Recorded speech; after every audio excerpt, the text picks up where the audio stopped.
you. Okay. So now you know what money is. It's a medium of exchange. Now the question then becomes, how do you get it? After you get it, what do you do with it? How do you use it? How do you manage it? What can be done?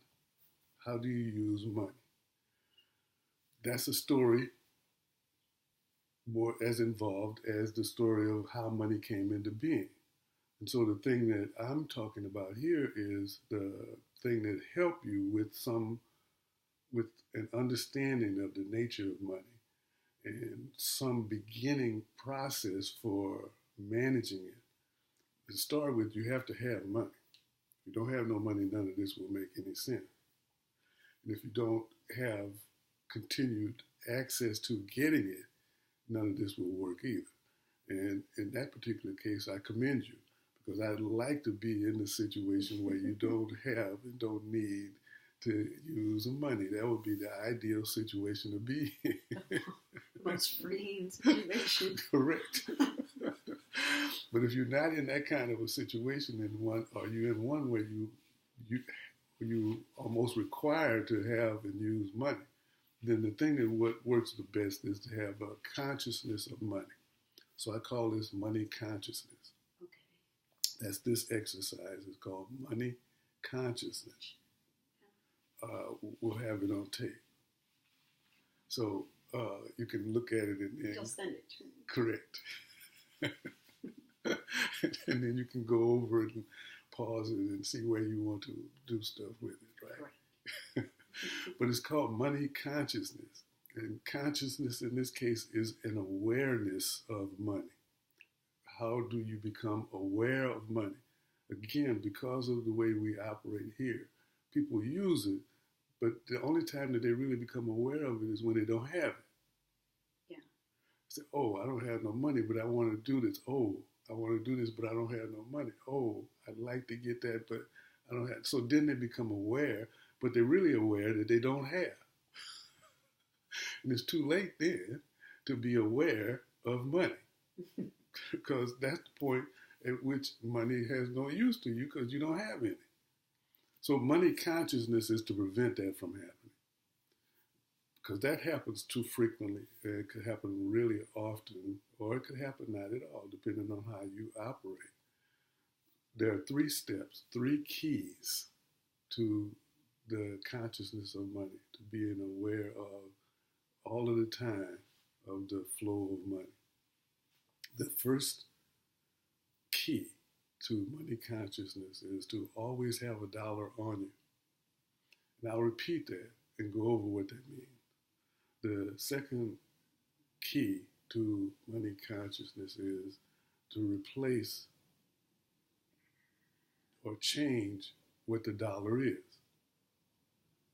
And then the third key is to always have money the day before you get paid.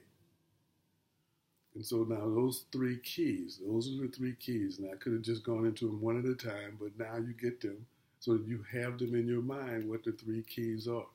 And so now I'll explain what each one of them means.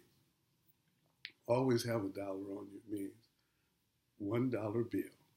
You start with a $1 bill, and it's the currency of your particular society or your particular country or whatever.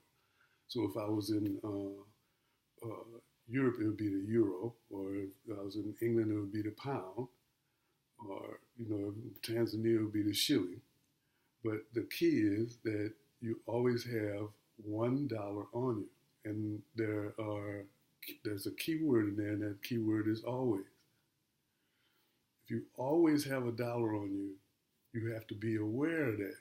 You can accidentally be without money, but you can't accidentally always have money. If you always have it, that means you're doing that on purpose. If you're doing that on purpose, that means you're aware of you doing it and that you're having it. That's why this is the first step. You are aware that you have $1. You are aware that you always have to have that dollar. And you can't, it's for an emergency, But you can't let something come up. I need to have a soda. I want to get that cup of coffee. It'd be nice if I could get. I have $1 and that's all I got on me. Can I go and buy this thing right here? No, you can't do that because then you don't have the dollar no more, and it always is not there. The dollar is gone. Now you can use it to make a phone call if you're in a situation that's threatening.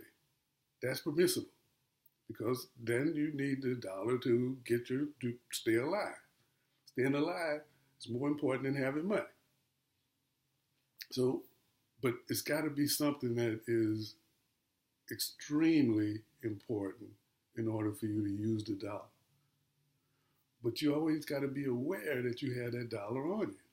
You got to take it everywhere. You don't have to take it to bed. You don't have to have it on you when you're in the house here. If you walk out the house, you have to have it. Mm. Because You have to have an awareness that it's on you. you have to have an awareness that that's not an accidental thing. You walk out the house, you go somewhere, you talking, and you ain't got no money. That's an accidental thing. I forgot and didn't bring no money with me. You see what I'm talking about? Happened to me today. You understand it? Oh yeah. Saved me that I have an access code thing at the ATM. It's the only thing that saved me. But it wouldn't have had to if you have the dollar on you and you're aware that it's on you. Because see, that's not an accident. But that was an accident. And what happens if you have the access code and ain't nothing in there? No good. So with the digital era, these kind of things are going to take on a different kind of meaning. But the fact is that nothing can replace the physical currency being on you as a source of consciousness, as a source of awareness. So the first key in order to be aware of money is to always have it on you. That way you know money is there.